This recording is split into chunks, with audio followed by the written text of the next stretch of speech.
Welcome to the Health Revolution, the show that leads you to a life of vibrant well-being. In a world full of noisy health trends, we bring you clarity through a sea of fads. We reveal the science behind the strategies that truly work. We explore physical strength, emotional resilience, and mental mastery, the keys to an enriched life. See inspiring interviews with the champions who've conquered life's challenges. Are you ready to unlock your potential to live with vitality and purpose? Then join the Health Revolution. I'm your host, Adriana Morrison, health and fitness expert, speaker, and a mom who understands. Let's embark on this transformative quest together. If you want to change the game, it all starts now. Welcome, everybody. You are watching the Health Revolution, and we're excited that you are joining us today. I'm your host, Adriana Morrison. No matter which way you're tuning into us, please don't forget to hit the subscribe button. We want to stay connected to you. And also at the bottom of your screen, there is a tab for show episode notes. Be mindful of that. There is some important information about today's episode. And right off the bat, we want to welcome our newest viewers and returning viewers. Today, it's all about the elevating the physical strength of the human body, emotional resilience, and mental mastery. How do we optimize our life? I'm excited about our topic today because we're talking about simplifying senior life, where that redesigning, amplifying, maximizing, sustaining life, and having all where design meets technology, and how can we continue to create the life that we want as we're getting older and redefining aging. Our guest today is someone who I'm excited to talk to because she brings incredible energy to the table and a whole lot of receipts. So let's take a look at this. Let's get to know her. Meet Jennifer Cain Birkmose, a global health leader, improv performer, and tech entrepreneur on a mission to transform how we age. With roots in medicine, a seat on the board of the Medicines for Malaria venture, and experience advising the United Nations and AARP, Jennifer has spent her career blending strategy, purpose, and service. She's the co-founder of Viva Valet, a breakthrough booking platform designed to help older adults live independently by simplifying access to essential services like transportation, meals, and home repairs. Through empathy-driven design and co-creation with seniors themselves, she's changing what it means to age with dignity, ease, and choice. Today, we will explore how reinvention, innovation, and even a little improv can shape the future of aging. Jennifer Cain Birkmose, welcome to the show. Oh, Adriana, I am absolutely thrilled to be here. Thank you so much for inviting me to be on your show. It is a thrill to be on the Health Revolution. What an introduction. What a video. Thank you. What incredible array of hats that you wear. And I honestly want to start there. You know, you've had such an incredible path, the variety of roles that you have stepped into. So I want to ask right off the bat, when someone asks you, what do you do? What do you tell them? Oh, I love this question. What do? I am all about finding the purpose in life to deliver for people who happen to be often patients and serve our customers, serve patients, healthcare systems, et cetera. It's really been like the mantra of my life. So when you talk about how I've done a lot of different things, and the video talks about how I do a lot of different things, it's all about that. How can I reach people to help them live their best life? You know, and the intersection of everything, like take us back to when you were stepping into this path. You know, you obviously you've been a speaker, you're continuing to be a speaker, a comedian, and then you know the topics that really are close to your heart. How did you know that this was the path you wanted to be on, and how do they intersect? So I really very much grew up in healthcare. So everyone in my family is involved in that somehow. And so I think it was, maybe call it family business or maybe call it family purpose, that we're very mission driven as a family. And it just seemed like a natural direction for me to take. My big dream as a little girl was to work for the United Nations. And so I got to do that. I was a diplomat for the World Health Organization and also the World Bank along the way, which was that chance for me to reach, people all over the world to help governments, ministers of health create better, more efficient healthcare systems that created access for people that really needed it. And I think that is really truly a driving force in the way that I've constructed my life, my career, as I've gone through these different kinds of steps, both again being in health policy, going into drug development, and making a life out of creating access for patients all over the world to medicines that they deeply need to survive and to live better lives. So all of these things are part of really what made me who I am, and delivering the purpose that I find is so important to help people live better lives and live their best lives. And also, we hear this term, and I know that you use this term a lot, is it's not just about lifespan, it's about health span. So that's so very much what I'm passionate about, is how do we find ways to help people extend their health span throughout their whole life? And you mentioned that, you had always wanted to be connected to the United Nations. I'm fascinated by that. What was, when you look back and if you had a chance to talk to your younger self, at what point in time were you able to pick up that this was clear as bells? I didn't know what I wanted to be when I grew up, but obviously that vision was clear for you. It was very clear, and I think, thinking about your listeners, maybe some of them were involved in high school programs and leadership, student government, really finding ways to lead and getting like early gym reps, on leadership, and early gym reps on finding ways to make impact.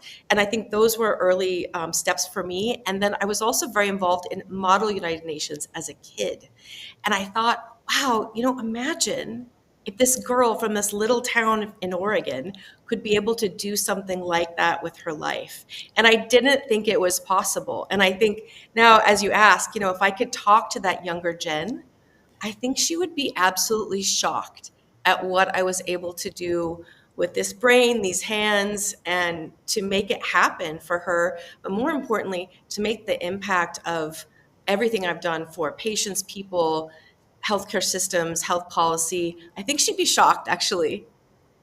So you found your voice early on and you just trusted the process, which I think is remarkable because it's never always the case for many people, for women in particular. How did stepping into the role of comedian come into play? Like what Oh, was that like?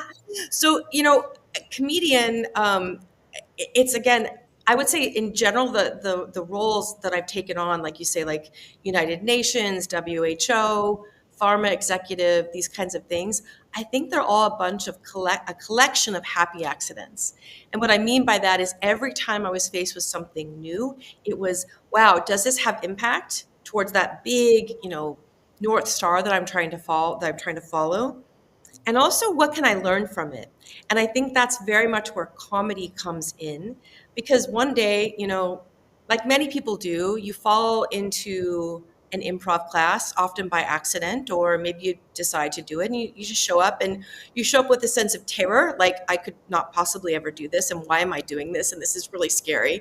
And I thought, well, let's do that little thing that scares me. Like, so much of life is, how can you lean into, sometimes we often hear lean into the cringe or lean into the fear a little bit of that thing that's just ever so scary, and just try it.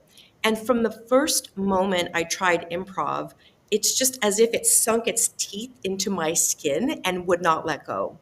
And what I learned from it was, not only is it fun, because yes, it's fun, it's laughter, it's like building something with other people, but it's a way to build connection in a way that I'd never understood before.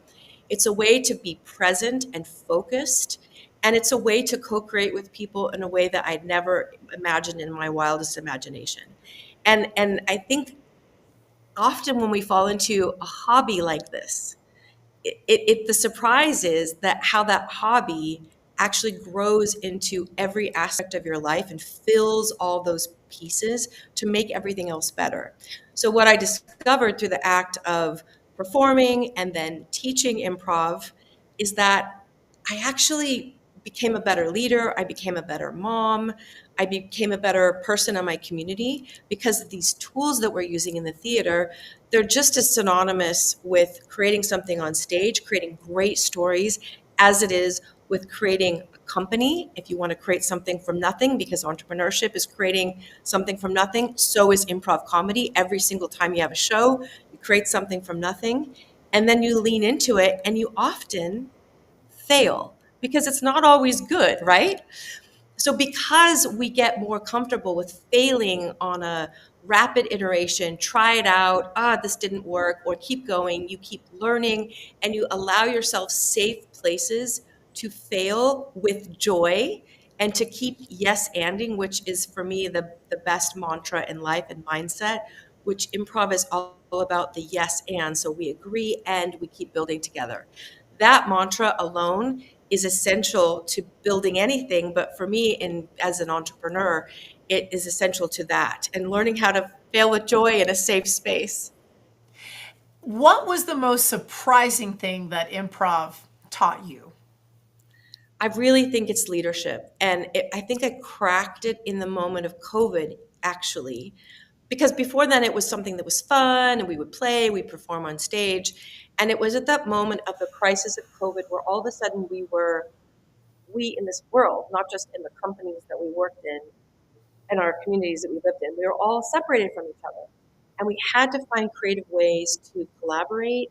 We had to find creative ways to actually get work done and to still feel like we were part of something, even when we were all very physically distanced. And so it was during that time that I really leaned in heavy on both my training, on the performances, and using those tools on a daily basis with my company that I was working at the time. I actually was asked to do a TED talk around this at that time. And the way I looked at it was, we have 4 rules in improv, and like rules, you use them and they're very strict, right? So even in the world of improv where you're creating something from nothing, the rules are extremely strict. So learning how to say yes and learning how to listen, learning how to serve the people that you're on stage with, and therefore translating that to how you serve your community, how you serve your family, how you serve your company and your team. And then lastly, fail with joy. So again, it was those moments of, what can I do? We're physically separated. We have to keep working together. And in that moment, we were developing medicines for COVID patients. So time was of the essence. We didn't have time to flounder. We had to be as focused as possible, and we had to feel like we were part of something big, and we had to feel like we were connected to each other. So using those tools, even in the most kind of stealth way, helped my team continue to function and continue to actually get to the upper level so that we could create the medicines and then actually distribute them with speed. So that thinking then I continue to carry with me, which I said carried me into entrepreneurship, which is also about creating something from nothing. So that's part of my journey and how it's really indispensable. And even now, I often will consult with companies, international organizations, senior executives who are coming to me saying, Jennifer, I have a problem in my company because I have a lack of creativity or lack of cohesion or a lack of listening, or we have stage fright. We feel like we are imposters. So this idea of fighting imposter syndrome. I use the tools of stage to actually teach executives and teach people, entrepreneurs, even older people that are so dear to me. I teach them those tools to feel more grounded in who they are and unleash their power. And that's pretty fantastic. I think the one thing that I can't help but wonder is two things. Number one, you got creative, so you didn't think small. And I think oftentimes when people struggle with doing something that maybe they haven't done before. So there's this scarcity mindset of like, oh my gosh, well, I have no guarantee that this is going to work or not. So I just want to hold space for that. The second thing that comes to mind for me is, as a woman who continues to step into each new chapter of her life. Obviously, we're getting older, but then what were some of your personal breakthroughs as you were creating your own professional breakthroughs? Yeah. So I really think that one of the insights that you just really tapped on was this idea of fear. So when you're creating something new, if it's a new company or you've decided to pivot in your career, I know a lot of your listeners are women in midlife who are really trying to make decisions about where am I going to be in the next 5 or 10 years? And maybe that corporate job that I had isn't going to work for me anymore, or there are large scale layoffs and reorganizations. And you find yourself in this moment of, I have to pivot. And so I find that even these tools of improv are helpful to give you this idea that you can really truly trust yourself. You can create something from nothing. And again, it gives you a safe space to practice failing, not in a public way. So, or it could be on stage, so you might feel a little like you're dying, but it could be that you're practicing with your ensemble and you are bringing that all together. And in an ensemble, it's very different. In an improv ensemble, it's very different from working in a team. You're actually constantly creating and you're switching roles. So you're only as strong as the weakest member of your ensemble at any given moment. Any given moment means not that one performer or the other is weak or not performing well. It's that maybe I didn't hear you, or maybe I don't feel well, or maybe at this moment it's just not working for me. We know that we can constantly switch roles. And I think to model that is a way for many women who might be listening to really think about how I be able to pivot in life when something I knew so well. I've established myself as a professional. I've established myself in this world and I have this kind of brand or education, for example, sunk cost really in a career. And now I want to try something new. Often when I speak to executives who come to me who are trying to learn these skills, I will tell them, you're a VP or maybe you're a C-suite type of person, and you're in a high stakes type of platform where to fail publicly could potentially cost you your reputation, your career, your company's performance. And so finding ways to off the stage of the company or off the stage of CNN or CNBC, doing that privately in a practice room where you're doing improv, it's giving you a safe space to try new things and try on new aspects of how you could show up in a meeting or a pitch. Or let's say you're going to go to Dragon's Den, for example, you can rehearse how that goes by trying on new characters even. So that's been really part of the joy of that for me. And I have to say, I mentioned Olders earlier. The company that I've created with my founder is a company that serves older adults. And one of the things that we get to do is we get to use these tools also with older adults. And so I found that, these tools of improv aren't just relevant for people who are maybe younger or, like I said, midlife. I found it just as relevant for people who are 70 and above. In fact, my oldest student was 99. And I find that when I use these tools with people, they are afterwards more focused, they're sitting taller, they're stronger, their bodies have changed. It's like they're Benjamin buttoning in front of my eyes. So it's incredible. It gives people the permission to try something new and to keep going and creating. How do you define aging? Aging. How do I define aging? So I guess by the textbooks, you'd say, once you get above 65, that would be the period where you're in retirement age and you're moving on.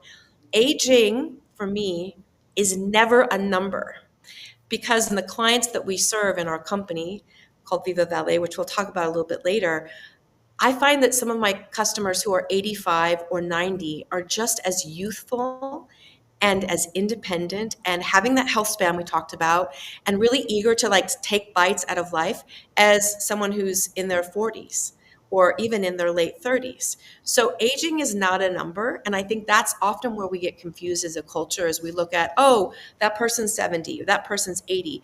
I really throw the number out the window and I really look at functionality. Do you still choose to live at your home independently? Do you still wish to use the time as you wish to use it? And one of those things is, as you get older, you really get to do things. Congratulations, you've won the genetic lottery, and now you can use your time however you choose to use your time. I think that's a great segment. We're going to dive more into that. First, we're going to take a commercial break. Stay right there. We're coming back.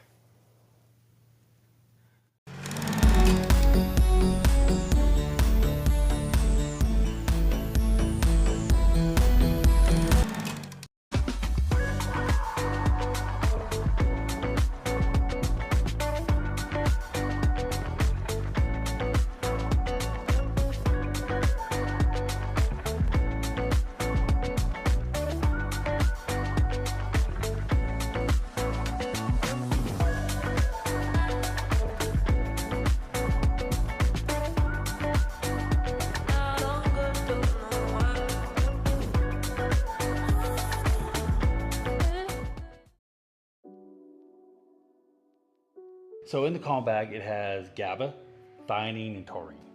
So theanine, which is B1, which is also in our B complex, but it also helps with the stress response levels. It also helps with the neurological transmitters in our brain. Combined with the GABA, and then you add taurine to it. Taurine is a non-essential amino acid in our body, but it's found in our heart, our brain, and our eyes. So in my personal opinion, it's very essential in our lives. But taurine has a calming effect as well. When I was battling all my AFib issues, I was taking high doses of taurine because that would help with my AFib. It would help with the palpitations I was having. And it also helped with the anxiety of having the palpitations because I knew what was going on, and so taurine helps a lot with that as well. So those three together create such a wonderful concoction that really calms people down.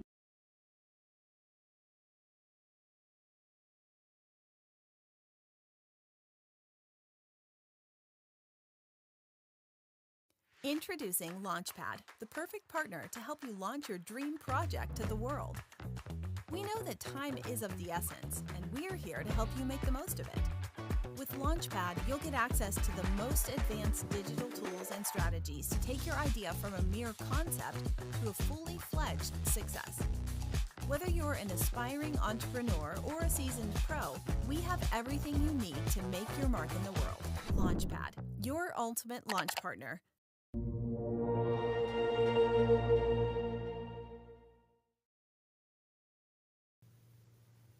Welcome back, everybody. Today we are talking about where dignity meets design. We are exploring what it means as we're growing older and redefining aging in all the sense of the word. Our guest today, Jennifer Cain Birkmose, she's the co-founder of Viva Valet, and before the break we started to dive into the definition of aging. And one of the things, Jennifer, that I noticed is that there is this looking at aging from different angles, which I absolutely love. I do believe, I love the concept of not looking at it as a finite number, but rather, our experiences are continuing to expand. And so as we're pushing through, we're able to, we're gaining the knowledge, and we're adjusting ourselves as we're pushing forward. And what are some things that you've noticed as you're homing in on this type of this segment of our life where things are evolving? What are some things that are catching your attention about individuals who are becoming older and the needs that they have?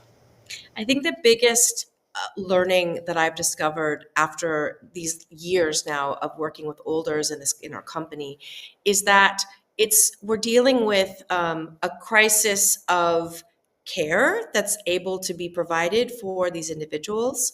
And more important than the support even, it's a crisis of confidence. So when we spoke earlier about, this aging, and aging isn't a number, it's not a number. Aging is about your ability to do things. I think part of it is the world is changing so fast. 6 months ago, the use of AI was just getting started, or a year ago, the use of AI was just getting started. And everything that we have that's now online, in order for us to operate in our lives and consume the things we need to consume, if you want to have an Uber Eats, or if you want to use your online banking, or for most of us, if you want to access your healthcare records, you have to be proficient in tech. And so I think so much is happening is that the world, very much driven by technology, is shifting around all of us, and it's especially challenging for people who are older. And because of that, they're often getting left behind. And so it's kind of a two-way street. It's that they weren't, they're not digital natives. They've had to learn all this all along. And what I am learning is that they're absolutely hungry to learn, willing to learn, eager, and begging for this. And the other crisis is that with all of this tech that's being developed, it's often leaving olders behind, which again comes back on this vicious cycle of a loss of confidence. So part of what we're absolutely demanding is that we don't want to build confidence. We want to maintain confidence that olders have, because they already have it. And it's how do we help them maintain that confidence around tech and around the world that they're interacting with. So, that's one of the crises that we have. We're happy to talk about other crises and findings that we have through all this research we've done. Do you think that a lot of it has to do with that? So it's the boomers, it's baby boomers who are getting older, and so now they're becoming seniors. They're seniors, many of them already, and so then, or consider themselves seniors. So then there's a natural demand. By the way, I love your phrase, the digital natives. I've not heard that before. That's quite savvy. And so was there an inevitable push that was coming, that was emerging because of this, because of what's happening? Yeah, absolutely. So when you talk about boomers, and I'm glad you talk about them, and also Gen X, not so far behind. Every single day in the United States, 10,000 people turn 65. And we already know, and I'm sure you know this already, is the most unhealthy decision that we can ever take in our life is to retire. And it's not because we don't have a source of income, it's that we're losing that sense of community, the connection, social contacts, but most importantly, purpose. And so, it's a two-way street. It's that olders are, wow, congratulations, you get to do the things because you have more time to do the things because maybe you're not in the world of work anymore. That's also potentially a crisis point because you lose that purpose. So finding ways to maintain confidence and maintain purpose, to do those things which also enhance your health span, right? And there's so many facts and figures that are around this that I think are very compelling, that would urge all of us to really think about our own aging journey and potentially the aging journey of the people who are older than us. Our parents, grandparents, our uncles and aunties. So thinking about, by 2050, we're going to have 85 million people in the United States who are 70 and above. And we already know that 50-year-olds and above in the United States hold the majority of wealth in America, and they represent the third largest economy globally. So it's a population that cannot be ignored. They are aging, and even though we will advance in years and we will have some decline, we know that we will have a moment where we're going to need to get additional support to make a plan. And even with all these stats and the wealth accumulation and the numbers of people, 85% of people don't have a plan. We know that 89% of people wish to stay in their own homes, and 85% of people do not have a plan to do that. So we have this burning platform that is really starting to ignite. Every single day, 10,000 more people are in that population. They're going to potentially need something. We Now, also is know. it just curious, is it, but it's not just, you're noticing it's not just the US. It's also because you've had global experience. What are you seeing across the board? Are there certain trends? Is it inevitable that it's from A to Z, it's everywhere? Or are there certain areas of the world that are experiencing this being much more of an urgent need to address? So it's urgent everywhere. We're speaking about the US because, we're both Americans and we're talking about North America. When same numbers, we talked about by 2050, 85 million people over 70. If you look at that trend globally, that's 1.3 billion. We're tripling our number of older people. And at the same time, sort of the success of those of us where, again, from a public health perspective, me being a Hopkins person, or Johns Hopkins person, I love talking about public health. And, part of the success of our survival is that we've had smaller family sizes, and it's also part of our economic growth and things like this. The result of having smaller family sizes is there's fewer people around to help all of us as we get older. So it's the ratio was 8-1 back in the 1980s. By 2030, it's 3-1. So 3-1 people who are younger who could care for someone potentially in their family or community to support. And at the same time, because of COVID exhaustion in our healthcare system globally, we've had a reduction of 30% of healthcare workers. And so again, it couldn't be more of a burning platform because we have more people, we're going to have more needs, we have to create solutions. We have fewer people around in our families and in those places that we would normally call on to create some sort of solution in the healthcare system. We have a major, major problem. The way that you phrase it, and I'm glad that you presented it as, these are the findings and what you're coming across, is that we've not really thought about the aging population, not to the point in which we're doing it now.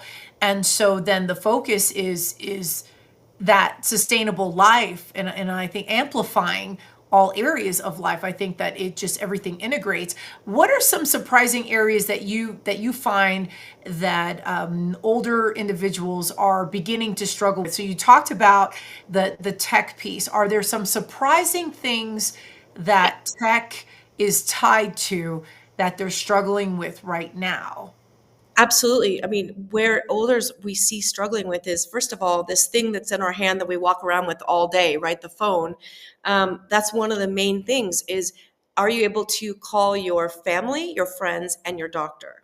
And so we see that there are challenges even with simple phone use or smartphone use. And so that's an area where elders are hungry to learn more. And that's actually something that we often do in our company, is that we are teaching elders how to use tech, for example, how to use your iPhone, how to send a photo to the grandkids, how to be a part of a group chat.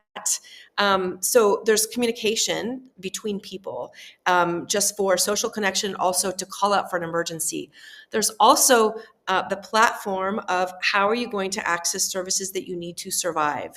So could it be ordering food? Could it be, for example, ordering something on Amazon? Could it be accessing your resources through banking apps? And again, critical, especially for older people who utilize the healthcare system more often, is how are they going to access their medical records if the only way to use it in, for example, US is this system called MyChart. So we've got an issue where elders are getting left behind. And I even find this with the elders in my life where I'm helping them trying to navigate a medical record that's online is, wow, I'm effectively a tech founder, and some of this stuff is even complicated for me. So I think there's a burning platform in the world of education. And there are some government resources that are being released to educate elders in tech through senior centers, through communities, and also really an emergency to develop tech that actually brings elders in. So that's actually something that we've done through our company is we're trying to solve a problem like many people that are probably listening to, is that my founder and I are in midlife. We have children. We have older people that we're looking after that we deeply love and want to support. And maybe we're living at a slight distance from them. How are we going to do that? So finding ways to bridge that tech divide, bridge the tech divide between us, but also for the elders, and also find solutions that could be easy for them to use if they're going to use a digital solution. So that's really critical for us. That's another major finding that we have. And I think also, there's this sense of, like I mentioned before, 85% of people don't have a plan. And part of it is this belief that, well, maybe I won't live forever, but the belief is that I'm going to live healthy forever. And I'm just going to keep going and moving on until someday I just drop dead in a grocery store, for example. And we know from studying, the decline, both physically, auditory, visual, and potentially, mental, neurological decline, is that there will be stair steps in decline. So that's also why we're here to help and support adult children who are trying to offer solutions for their elders and also elders themselves. I'm going to offer another part of the burning platform, which is a real crisis that I'm seeing as we get more and more into this business area, and we've been working with elders and their adult children, is that very often it's the women who are struck down also midlife, who are menopausal, raising those teenage kids who are still at home, just about ready to launch into their own world, and their parents get sick. And it's usually that moment in a woman's career where, congratulations, you finally got that huge promotion. Maybe you've been promoted to the C-suite. Amazing, congratulations. And You have to take time out to take care of your relatives because there's no other options. And so this is actually one of the things that we're trying to overcome by offering solutions to the adult children who need to be able to fly in, drive in, maybe take some time off work to assist with everyday living for their olders, food, handyman services, cleaning, or rides, for example, to and from their doctor's appointments. We're stepping in to support that. And again, it's with all entrepreneurship, it's born from your own itch that you're trying to scratch, or your own pain point. So this was a pain point for me, and also for my founder, also a pain point for her. And we're trying to come up with solutions that we could then offer to olders themselves to live at home independently with confidence, with joy, and live that joyful life that they wish to, and also take away the burden. And as someone described to me, take away the guilties, which I love. Take away the guilties that might be coming up as a feeling for adult children when they wish they could do more. We're here to offer those solutions.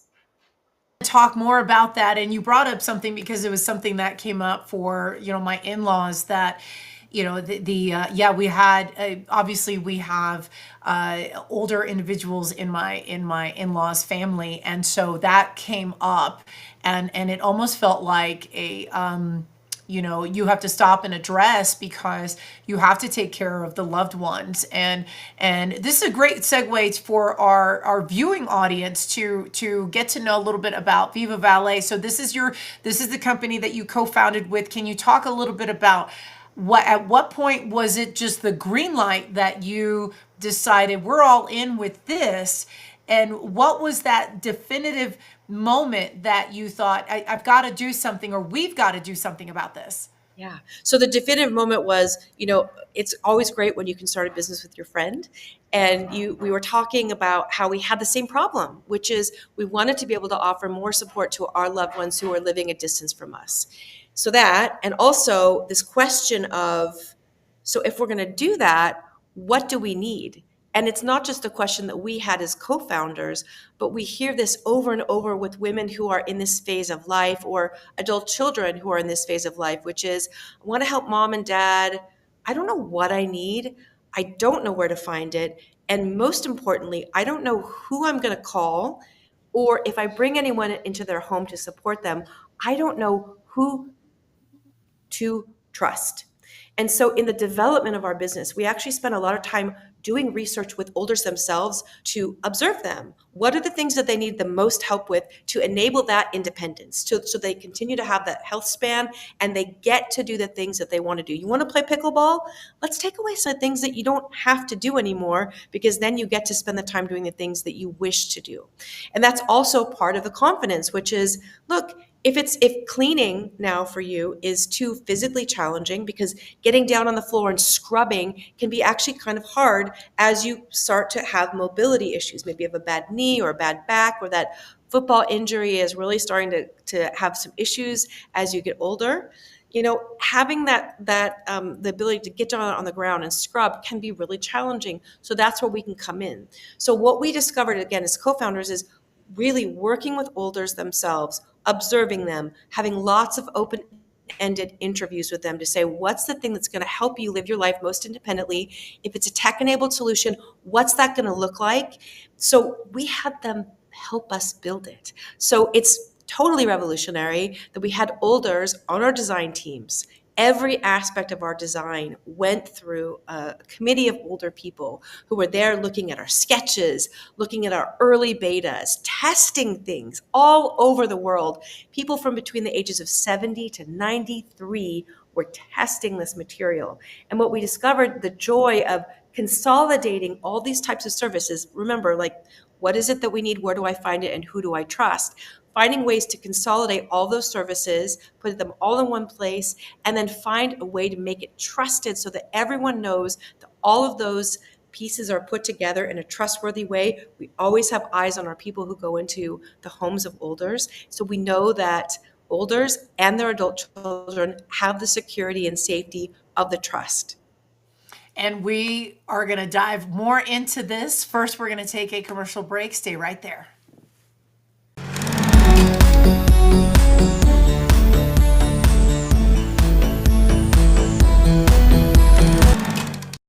Welcome to Renew Laser and Skincare, where beauty meets technology.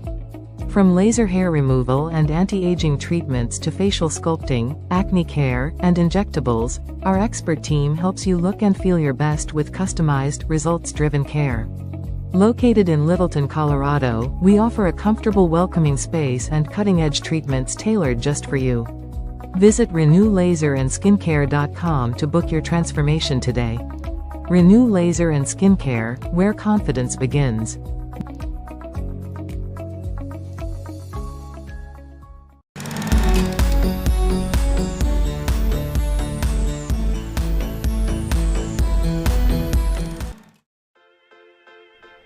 Hi, I'm Adriana, and welcome to Fit Bites. Today, let's talk about gut inflammation, something that can impact everything from digestion to energy levels and even your immune system. Now, chronic gut inflammation is often triggered by processed foods, high sugar intake, stress, and imbalances in our gut bacteria. Now, when your gut is inflamed, you might experience bloating, gas, acid reflux, or even brain fog and fatigue. Now, over time, this can contribute to more serious issues like leaky gut, autoimmune conditions, and poor nutrient absorption. The good news? You can help calm gut inflammation with simple changes. Focus on whole nutrient-dense foods like leafy greens, lean proteins, and healthy fats. Fermented foods like sauerkraut, kimchi, and kefir support good gut bacteria, while bone broth and collagen help to repair the gut lining. Managing stress is also key. Chronic stress can disrupt gut health, so practice deep breathing, yoga, or mindful eating. Your gut health affects your whole body, so take care of it, and it will take care of you. Stay tuned for more Fit Bites with Adriana.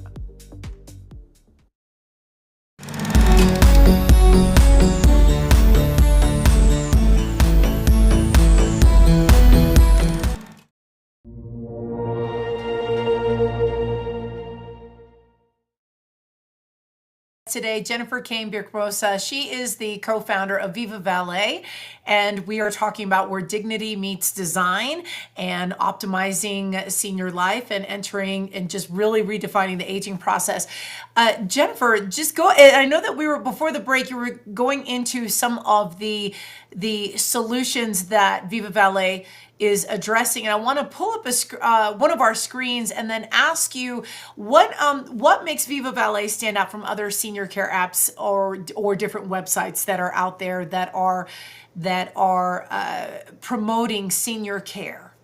So we are the first of its kind. We are the only platform that consolidates all of these types of services that you need to live at home independently. We're also the only one that actually continues to ensure trust of all of our providers who go into the homes of our olders. And when I say that, they're trained, they're background checked, make sure that they're registered as a formal business, that they're insured. We do all of this formal training with them. And then again, like I said, criminal background checks. And then when they're going to the home of the olders, they're checking in with us. As soon as they're finished, they check out while they're still in the driveway. We call the customer immediately. So it's very high touch. And so we know that from an adult child's perspective, also from the older's perspective, that it's absolutely essential that we maintain trust in all these types of services. Again, all these services that you need to live at home independently. We do rides, we do food delivery, we do cleaning services, we do home safety assessments, home modification, handyman services, and in-home tech.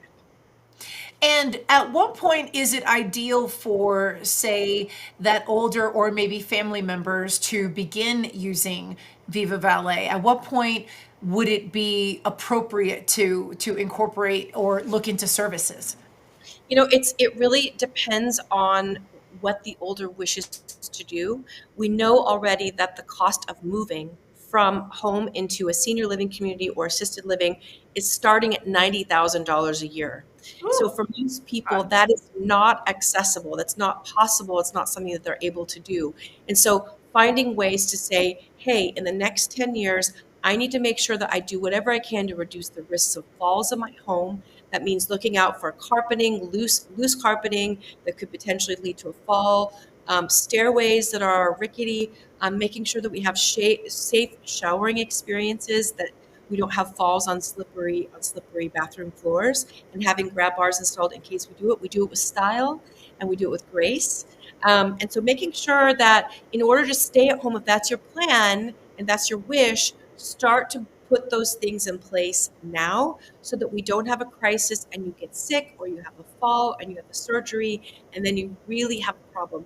Adriana, we know that if you have an all-cause mortality risk from 25 to 30, 15 to 30% if you fall after the age of 65. So anything that we can do now through our company to help modify the home to keep it safe from fall risks is going to help them extend that health span and continue to live at home. So that's really what we want them to do. In other cases, we see often adult children calling us saying, Mom did have that fall and Mom did have that surgery. How can you help us? So it's both for, planning ahead and really, I want to keep going on that cruise. I want to keep playing pickleball. I want to keep going to Pilates. So let's make sure that we can take away the things that you don't have to do and you don't wish to do so you can do the things you want to do and keep the home safe so we don't have falls at home. And again, if you have a crisis, we can support your family getting through that.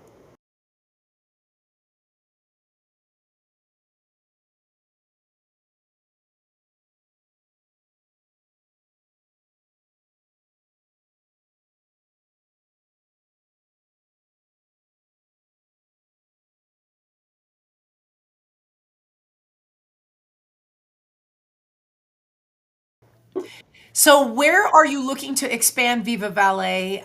Where can we find it, and what's the vision for the expansion reach? Yeah. So just like my personal ambition we talked about at the beginning of this segment is my ambition is to reach as many people, patients, healthcare systems to make that positive impact. We have the same ambition with Viva Valet. We're ambitious for impact to support olders. We're currently serving customers in Illinois, and we're looking to expand by end of year into other cities inside the United States. Stay tuned.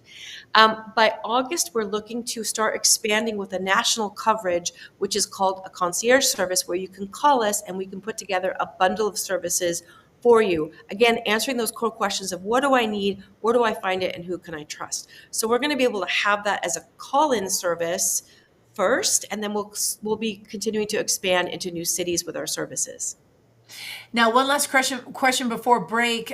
Is there a way for certain cities to reach out to you, or those who are in different cities reach out to you to maybe express a demand, like, oh no, like we're here in Florida and we need more, and so does that help to expedite the establishment of Viva Valet in other areas? It absolutely does help both cities. So, for example, I have mayors calling me saying, I'm overrun with older people who are moving here from other parts of the country. Please come as soon as possible. So those are some of the high priority markets to expand to. So if you are in a city municipality or state municipality and you're looking to find solutions for your elders, please get a hold of us through our through our QR code over here. You can find our contact information. Also, if you're an individual, I often have people call me say, oh, my mom's in Florida. When are you going to be there? So contacts like that count, and it does drive where we start to move more quickly. And we're going to take a quick commercial break. We are coming back. Stay right there.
we've been spending some incredible time with our guest today, Jennifer Cain Birkmose. She is the co-founder of Viva Valet, and where the redefinition of aging and sustainability, where dignity meets design. And Jennifer, where can we find you in the virtual space?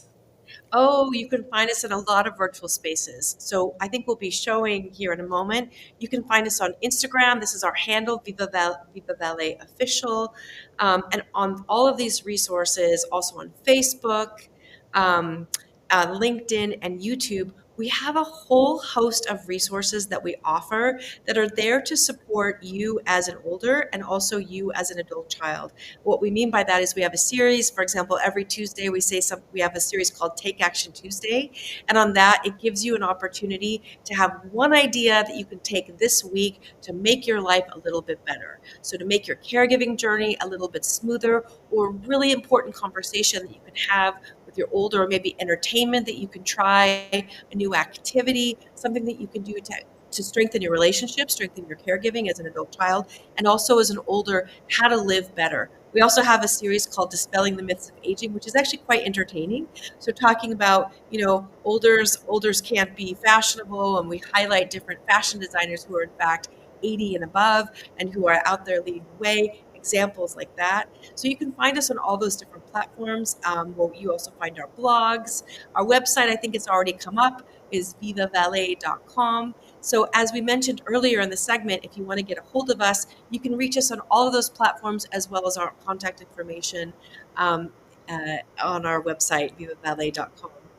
I also want to make a distinction. So Viva Valet is on LinkedIn, but you also have a personal LinkedIn profile.